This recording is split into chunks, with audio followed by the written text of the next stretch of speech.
Salam à tous et bienvenue sur Maroc 24. N'oubliez pas de vous abonner et d'activer la cloche pour ne rien manquer de nos prochaines vidéos. Aujourd'hui, le lundi 21 août 2023, on va évoquer la réaction significative de l'Inde face aux tentatives de l'Algérie et de l'Afrique du Sud de semer la discorde parmi les membres du BRICS et le Maroc. Ces deux pays ont utilisé des tactiques désuètes en invitant le Maroc au sommet BRICS-Afrique. Toutefois, l'Inde, par un communiqué officiel, a renforcé la position marocaine en soulignant que les invitations lancées par l'Afrique du Sud pour le sommet BRICS-Afrique étaient unilatérales et dictées par des motivations nationales. Restez avec nous pour plus de détails dans cette revue de presse tirée du site d'information H24 Info. Un communiqué du gouvernement indien a confirmé le caractère unilatéral et à titre national des invitations adressées par l'Afrique du Sud pour la réunion BRICS-Afrique, prévue le 24 août à Johannesburg. Le dit communiqué indique à ce propos que le Premier ministre indien, Shri Narendra Modi, est attendu en Afrique du Sud du 22 au 24 août pour prendre part au 15e sommet des BRICS, en précisant qu'il participera aussi à la réunion BRICS-Afrique, qui comprend d'autres participants invités par l'Afrique du Sud.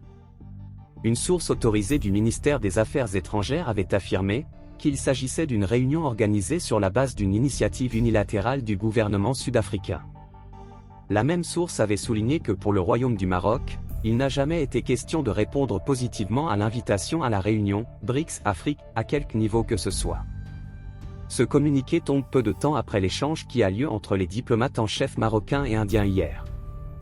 En effet, le ministre des Affaires étrangères Nasser Bourita a eu dimanche un entretien téléphonique avec le ministre indien des Affaires extérieures, Subramaniam Jaishankar.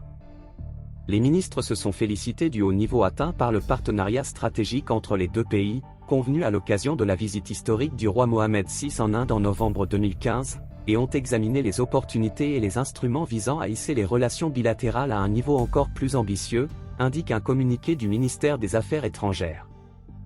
Les deux ministres ont également eu un échange approfondi sur des questions régionales et internationales d'intérêt commun, notamment les relations du Royaume avec les BRICS, ajoute le communiqué. Paolo von Schirach, président du Global Policy Institute, a offert une perspective éclairante sur la position de l'Afrique du Sud. Selon lui, les positions de l'Afrique du Sud concernant la question du Sahara marocain sont motivées par des idéologies obsolètes et ne reposent pas sur des faits concrets. Il a également souligné que l'Afrique du Sud utilise des événements tels que la réunion BRICS-Afrique pour nuire aux intérêts du Maroc. La manière dont l'Afrique du Sud a géré cette affaire a suscité des critiques. La diplomatie sud-africaine a été accusée de légèreté et d'imprévisibilité dans l'organisation de cet événement, des entorses protocolaires et des invitations sans consultation préalable ont entaché la crédibilité de cette initiative. Bien que le Maroc entretienne des relations bilatérales avec les membres des BRICS, il n'a jamais officiellement candidaté pour rejoindre le groupe. Les allégations sud-africaines sur ce point sont infondées et ne reflètent pas la réalité de la relation entre le Maroc et les BRICS. La réponse du Maroc aux allégations de l'Afrique du Sud a été claire et détaillée. Le Maroc a tenu à clarifier sa position et à rectifier les fausses informations propagées.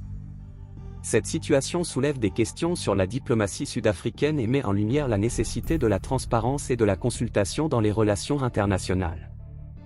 Pour rester informé, je vous invite à regarder les vidéos Maroc 24 qui s'affichent sur votre écran.